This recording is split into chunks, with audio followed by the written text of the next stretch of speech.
10월 8일 금요일 아침 기도에 오신 여러분을 환영합니다. 오늘 우리가 함께 나눌 말씀은 출애굽기 28장 15절에서 43절 말씀입니다. 다 함께 말씀 읽도록 하겠습니다.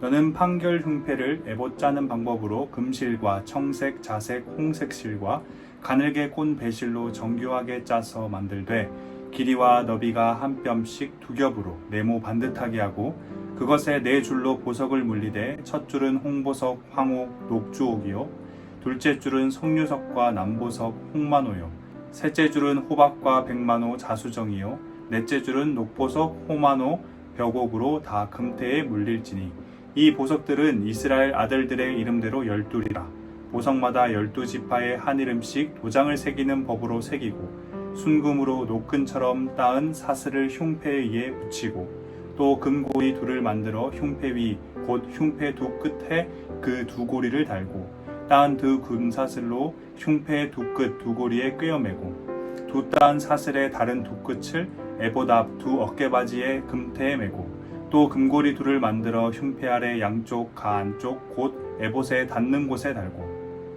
또 금고리 둘을 만들어 에봇 앞 두 어깨바지 아래 매는 자리 가까운 쪽 곧 정교하게 짠 띠 위쪽에 달고 청색 끈으로 흉패 고리와 에봇 고리에 꿰어 흉패로 정교하게 짠 에봇 띠 위에 붙여 떨어지지 않게 하라.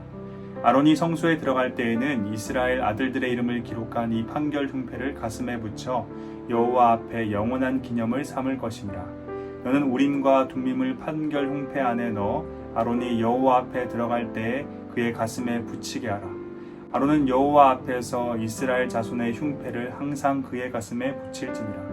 너는 에봇 받침 겉옷을 전부 청색으로 하되 두 어깨 사이에 머리 들어갈 구멍을 내고 그 주위에 갑옷 깃같이 깃을 짜서 찢어지지 않게 하고 그 옷 가장머리로 돌아가며 청색, 자색, 홍색 실로 석류를 수놓고 금방울을 간격을 두어 달되 그 옷 가장자리로 돌아가며 한 금방울 한 석류, 한 금방울 한 석류가 있게 하라. 아론이 입고 여호와를 섬기러 성소에 들어갈 때와 성소에서 나올 때 그 소리가 들릴 것이라. 그리하면 그가 죽지 아니하리라. 너는 또 순금으로 패를 만들어 도장을 새기는 법으로 그 위에 새기되 여호와께 성결이라 하고 그 패를 청색 끈으로 관 위에 매되 곧 관 전면에 있게 하라. 이 패를 아론의 이마에 두어 그가 이스라엘 자손이 거룩하게 드리는 성물과 관련된 죄책을 담당하게 하라. 그 패가 아론의 이마에 늘 있으므로 그 성물을 여호와께서 받으시게 되리라. 너는 가는 배실로 반포 속옷을 짜고 가는 배실로 관을 만들고 띠를 수놓아 만들지니라. 너는 아론의 아들들을 위하여 속옷을 만들며 그들을 위하여 띠를 만들며 그들을 위하여 관을 만들어 영화롭고 아름답게 하되 너는 그것들로 내 형 아론과 그와 함께한 그의 아들들에게 입히고 그들에게 기름을 부어 위임하고 거룩하게 하여 그들이 제사장 직분을 내게 행하게 할지며 또 그들을 위하여 배로 속바지를 만들어 허리에서부터 두 넓적다리까지 이르게 하여 하체를 가리게 하라. 아론과 그의 아들들이 회막에 들어갈 때에나 제단에 가까이 하여 거룩한 곳에서 섬길 때 그것들을 입어야 죄를 짊어진 채 죽지 아니하리니 그와 그의 후손이 영원히 지킬 규례니라. 아멘. 오늘 본문은 성전에서 봉사하는 제사장의 복장에 관한 내용이 담겨 있습니다. 오늘 본문에서 첫 번째로 기록된 복장은 바로 판결 흉패입니다. 15, 16절인데요. 너는 판결 흉패를 에봇 짜는 방법으로 금실과 청색, 자색, 홍색 실과 가늘게 꼰 배실로 정교하게 짜서 만들되 길이와 너비가 한 뼘씩 두 겹으로 네모 반듯하게 하고 하나님께서는 금실과 청색, 자색, 홍색 실 그리고 가늘게 꼰 배실을 이용해서 길이와 너비가 한 뼘씩 약 22.5cm의 길이로 두 겹으로 된 네모 반듯한 판결 흉패를 만들라고 하십니다. 그리고 거기에 12개의 보석을 달게 하시는데요. 17절, 20절입니다. 그것에 네 줄로 보석을 물리되 첫 줄은 홍보석, 황옥, 녹주옥이요 둘째 줄은 석류석, 남보석, 홍만호요 셋째 줄은 호박, 백만호, 자수정이요 넷째 줄은 녹보석, 호만호, 벽옥으로 다 금태에 물릴지니 그리고 각 보석들에 이스라엘의 12지파 이름을 도장을 새기는 법으로 새겨 넣으라고 하십니다. 그리고 그렇게 만든 판결 흉패를 에봇에 연결하는데 다음과 같은 방식으로 연결하게 됩니다. 23절부터 25절입니다. 또 금고리 둘을 만들어 흉패 위 곧 흉패 두 끝에 그 두 고리를 달고 딴 두 금사슬로 흉패 두 끝 두 고리에 꿰어매고 두 딴 사슬의 다른 두 끝을 에봇 앞 두 어깨 바지의 금태에 매고 금고리를 만들어서 흉패의 상단 양쪽 끝에 달고 금사슬을 이용해서 에봇 앞 두 어깨 바지의 금태에 맵니다. 그리고 판결 흉패의 하단 부분은 상단 부분과는 조금 다르게 고정을 하는데요. 26절부터 8절입니다. 또 금고리 둘을 만들어 흉패 아래 양쪽 가 안쪽 곧 에봇에 닿은 곳에 달고 또 금고리 둘을 만들어 에봇 앞 두 어깨바지 아래 매는 자리 가까운 쪽 곧 정교하게 짠 띠 위쪽에 달고 청색끈으로 흉패고리와 에봇고리에 꿰어 흉패로 정교하게 짠 에봇띠 위에 붙여 떨어지지 않게 하라. 상단부와는 달리 하단부를 고정할 때는 금고리를 바깥쪽이 아닌 흉패와 에봇 사이에 달아서 금사슬이 아닌 청색끈으로 에봇의 띠에 고정을 시킨다고 합니다. 이어서 하나님께서는 판결 흉패의 의미와 역할에 대해서 설명하시는데요. 29절부터 30절입니다. 아론이 성소에 들어갈 때에는 이스라엘 아들들의 이름을 기록한 이 판결 흉패를 가슴에 붙여 여호와 앞에 영원한 기념을 삼을 것이니라. 너는 우림과 둠밈을 판결 흉패 안에 넣어 아론이 여호와 앞에 들어갈 때 그의 가슴에 붙이게 하라. 아론은 여호와 앞에서 이스라엘 자손의 흉패를 항상 그의 가슴에 붙일지니라. 대제사장 아론이 성소에 들어갈 때 그의 가슴에 붙은 판결 흉패는 여호와 앞에서 이스라엘 12지파의 이름이 영원히 기념되도록 합니다. 또한 하나님께서는 판결 흉패 안에 우림과 둠밈을 넣으라고 말씀하십니다. 성경에서 더 자세한 설명이 없어서 명확하게 파악할 수는 없지만 하나님의 뜻과 판결을 구하는 용도로 사용되었다고 볼 수 있습니다. 이어지는 31절부터 35절까지는 에봇 받침 겉옷에 관한 설명이 기록되어 있는데요. 지금 하나님께서는 에봇이라는 옷을 기준으로 해서 그 위에 붙이는 판결 흉패에 대해서 말씀하셨습니다. 그리고 이제는 그 아래 에봇 받침 겉옷에 대해서 말씀하고 계신 겁니다. 31절부터 32절입니다. 너는 에봇 받침 겉옷을 전부 청색으로 하되 두 어깨 사이에 머리 들어갈 구멍을 내고 그 주위에 갑옷 깃같이 깃을 짜서 찢어지지 않게 하고 에봇을 입기 전에 먼저 입게 되는 이 에봇 받침 겉옷은 청색으로 만들어졌습니다. 그리고 목 부분은 찢어지지 않도록 깃이 있습니다. 그리고 에봇의 가장자리에는 금방울과 석류가 번갈아 가면서 달려있는데요. 석류는 청색, 자색, 홍색 실을 이용해서 만들게 됩니다. 하나님께서는 아론이 자신을 섬기기 위해 성소에 들어오거나 나올 때 에봇 받침 겉옷의 가장자리에 달린 방울에서 소리가 들리면 죽지 않을 것이다 라고 말씀하십니다. 35절입니다. 아론이 입고 여호와를 섬기러 성소에 들어갈 때와 성소에서 나올 때 그 소리가 들릴 것이라. 그리하면 그가 죽지 아니하리라. 이어지는 36절부터 38절에서는 성패에 관한 내용이 기록되어 있습니다. 너는 또 순금으로 패를 만들어 도장을 새기는 법으로 그 위에 새기되 여호와께 성결이라 하고 그 패를 청색끈으로 관 위에 매되 곧 관 전면에 있게 하라. 판결 흉패에 달린 보석에 이스라엘 지파 이름을 쓸 때와 같이 순금으로 만든 패에 도장을 새기는 법으로 여호와께 성결이라는 글자를 씁니다. 그리고 그 패를 대제사장이 머리에 쓰는 관 전면에 청색끈으로 맵니다. 하나님께서는 이것을 통해 이스라엘 백성들이 드리는 성물에 관한 죄책을 담당하게 하셔서 성물을 받으시는데 문제가 없도록 하십니다. 38절입니다. 이 패를 아론의 이마에 두어 그가 이스라엘 자손이 거룩하게 드리는 성물과 관련된 죄책을 담당하게 하라. 그 패가 아론의 이마에 늘 있으므로 그 성물을 여호와께서 받으시게 되리라. 오늘 본문의 마지막 부분에 해당하는 39절부터 43절에서는 대제사장과 제사장들의 나머지 복장들에 대해서 기록하고 있습니다. 가는 배실로 짠 반포 속옷, 가는 배실로 짠 관과 띠. 하나님께서는 가는 배실을 통해 속옷과 관과 띠를 만들어서 제사장들을 영화롭고 아름답게 만들라고 하십니다. 40절입니다. 너는 아론의 아들들을 위하여 속옷을 만들며 그들을 위하여 띠를 만들며 그들을 위하여 관을 만들어 영화롭고 아름답게 하되 그리고 말씀하신 복장들을 입히고 그들에게 기름을 부어 위임하고 거룩하게 하여 제사장 직분을 행하게 하라 말씀하십니다.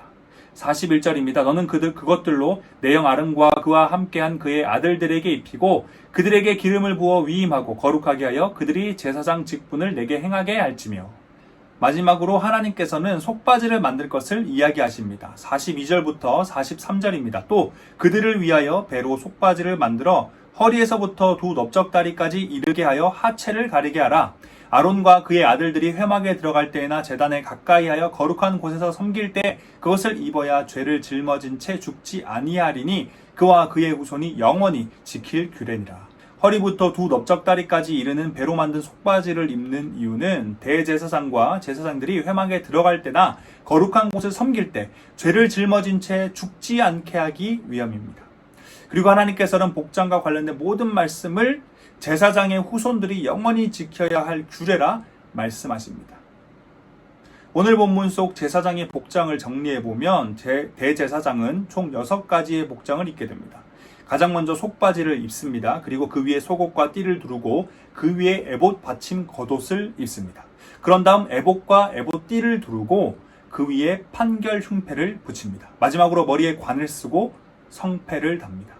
사실 오늘 본문을 읽으면서 제사장의 복장에 대해서 생각하다 보면 복장 이야기를 하시며 그렇게 해서 죽지 않도록 하라 라는 말씀도 있어서 그런지 옷에 관한 이야기임에도 불구하고 굉장히 복잡하고 딱딱하고 왠지 모를 무게감과 경건함 그리고 두려움까지도 느껴집니다.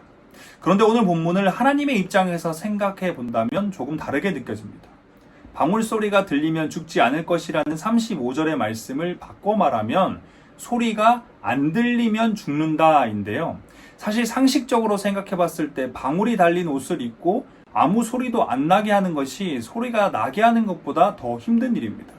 즉 하나님께서 말씀하신 금방울과 석류가 주렁주렁 달린 에봇 받침 겉옷만 입고 있으면 결코 죽을 일이 없다는 것입니다. 또 배로 만든 속바지를 입지 않으면 성막에서 봉사할 때 죽는다라고 하셨는데 이미 살펴보았지만 속바지는 가장 쉽고 빠르게 그리고 가장 먼저 입는 옷입니다.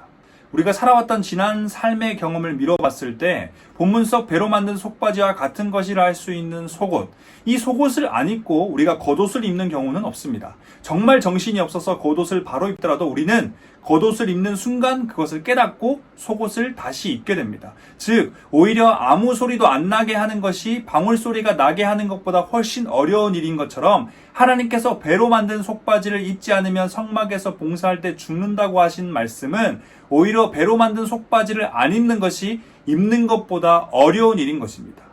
저는 본문을 묵상하고 연구하면서 거룩하신 하나님께서 우리와 만나시기 위해 얼마나 배려해 주시고 힘을 쓰고 계신지가 느껴졌습니다. 우리의 입장에서는 색상과 재료까지 따지면서 옷을 만드는 과정 하나하나를 설명하시고 무려 6가지의 옷을 입는 것이 굉장히 복잡하고 딱딱하고 부담스러울지도 모릅니다. 또한 방울소리에 죽고 살고 속옷에 죽고 사는 것을 보며 두려울지도 모릅니다. 그런데 하나님께서는 광야에서 결코 구할 수 없는 재료가 아니라 애굽 땅에서 나올 때 이미 애굽 사람들에게 받아온 재료를 이용해서 수십 수백 년은 되어야 만들 수 있는 엄청난 고난이도가 아니라 이스라엘 백성들이 충분히 감당할 수 있는 수준의 의복을 아주 자세하고 친절하게 만들 수 있도록 설명해 주셨습니다. 그리고 하나님께서 말씀해 주신 대로 옷을 만들고 입기만 하면 하나님께 나올 수 있도록 해주신 것입니다. 이미 확인했듯이 말씀해 주신 대로 옷을 입기만 하면 결코 죽을 일이 없습니다. 방울소리는 반드시 들릴 것이고 속옷은 반드시 입을 것이기 때문입니다. 하나님께서 말씀해 주신 대로 옷을 입기만 하면 두려워할 것이 아니라 하나님 앞에 나아갈 수 있다는 기쁨과 감격이 있어야 한다는 겁니다. 우리는 이 사실을 기억해야 합니다. 우리의 힘으로는 결코 하나님께 나아갈 수 없습니다. 이방 땅의 수많은 사람들이 신에게 나아가기 위해 수많은 의식들을 행했습니다. 온갖 방식들을 동원했고 수많은 재물들을 가져오고 심지어는 자신의 자식들까지 희생시켰습니다. 하나님께서는 자신의 백성들에게 친히 나올 수 있는 길을 열어주신 겁니다. 그것도 우리들의 기준에 맞춰서 그 길을 준비시켜 주셨습니다. 말씀해 주신 대로 옷을 만들고 속옷부터 마지막 모자까지 쓰기만 하면 하나님께서는 40절에 말씀하신 것과 같이 영화롭고 아름답게 여겨주시는 겁니다. 오늘 본문 속 하나님의 사랑과 배려 그리고 열정은 십자가 사건에서도 동일하게 드러나고 그때 바로 절정을 이룹니다. 결코 하나님께 나아갈 수 없는 죄인에게 하나님께서는 독생자 예수 그리스도를 보내십니다. 그것도 인간의 몸으로 이 땅에 보내셔서 우리의 모든 삶을 온몸으로 경험하게 하십니다. 그리고 우리가 죄인 되었을 때 우리의 모든 죄를 대신 지시고 죽으심으로 그분의 사랑을 확증하셨고 우리가 다시 하나님께 나아갈 수 있는 길을 열어주셨습니다. 그래서 이제는 예수 그리스도를 믿기만 하면 우리는 하나님 앞에 나아갈 수 있습니다. 성도 여러분, 하나님께서 열어주지 않으시면, 만들어주지 않으시면 절대 걸어갈 수 없는 길, 하나님께로 걸어가는 그 길을 하나님께서는 제사장의 의복을 통해 그리고 나아가 십자가를 통해서 열어주셨습니다. 하나님의 사랑, 하나님의 배려, 하나님의 열정이 얼마나 대단한지 느낄 수 있길 원합니다. 오늘 본문의 본질은 하나님 앞에 나아갈 때 우리가 얼마나 격식을 차려야 하는가에 있지 않습니다. 철저히 하나님의 사랑과 배려, 열정에 의해서 하나님께 나아가는 그 길이 이미 우리 앞에 열려 있고, 이제 우리가 할 일은 그 길을 감사와 감격 그리고 기쁨으로 걸어가야 한다는 것입니다. 하나님께서는 우리와 함께하길 원하시고, 그래서 우리가 하나님 앞에 나아오길 원하십니다.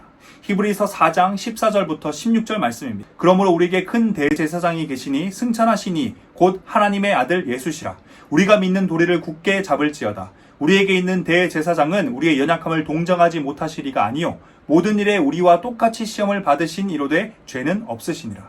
그러므로 우리는 긍휼하심을 받고 때를 따라 돕는 은혜를 얻기 위하여 은혜의 보좌 앞에 담대히 나아갈 것이라. 하나님께서 예수 그리스도를 통해 하나님께 나아갈 길을 열어주셨습니다. 이제 우리가 할 일은 하나님께 담대히 나아가 긍휼하심을 받고 때를 따라 돕는 은혜를 얻는 것입니다. 사랑하는 대학교의 성도 여러분, 하나님 앞에 담대히 나아가길 원합니다. 하나님 앞에 나아가는 것이 부담스럽거나 두려웠던 성도님들이 계시다면, 혹은 하나님 앞에 나아가는 것이 귀찮거나 부정적이었던 성도님들이 계시다면, 오늘 아침 기도회를 통해 하나님 앞에 나아가 하나님께서 부어주시는 긍휼과 돕는 은혜를 경험할 수 있길 원합니다. 하나님께서는 우리에게 담대히 나아오라 말씀하십니다. 두려워하지 말고 계산기 두드리며 고민하지 말고 담대히 나아오라 말씀하십니다.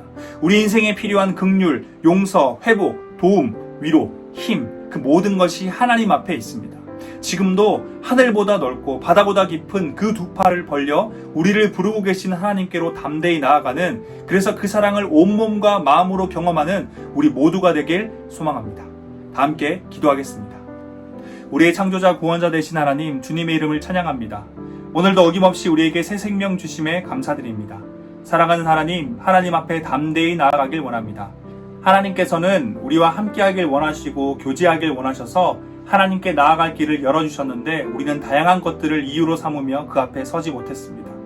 하나님 앞에 나아가 긍휼을 구하기보다 세상 속에서 우리의 잘못된 행동과 생각을 합리화시키고 정당화시켰습니다.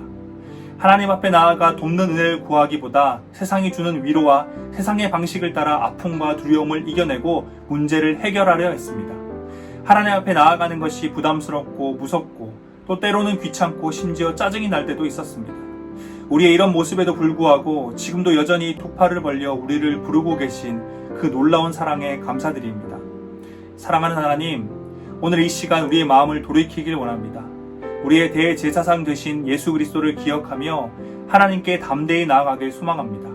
그래서 날마다 하나님께서 부어주시는 긍휼하심을 받고 때를 따라 돕는 은혜를 경험하며 살길 원합니다. 우리에게 하나님께 나아갈 길을 열어주신 하나님의 놀라운 사랑에 다시 한번 감사드리며 우리의 구원자 삶의 이유 다시 오실 예수 그리스도의 이름으로 기도드립니다. 아멘.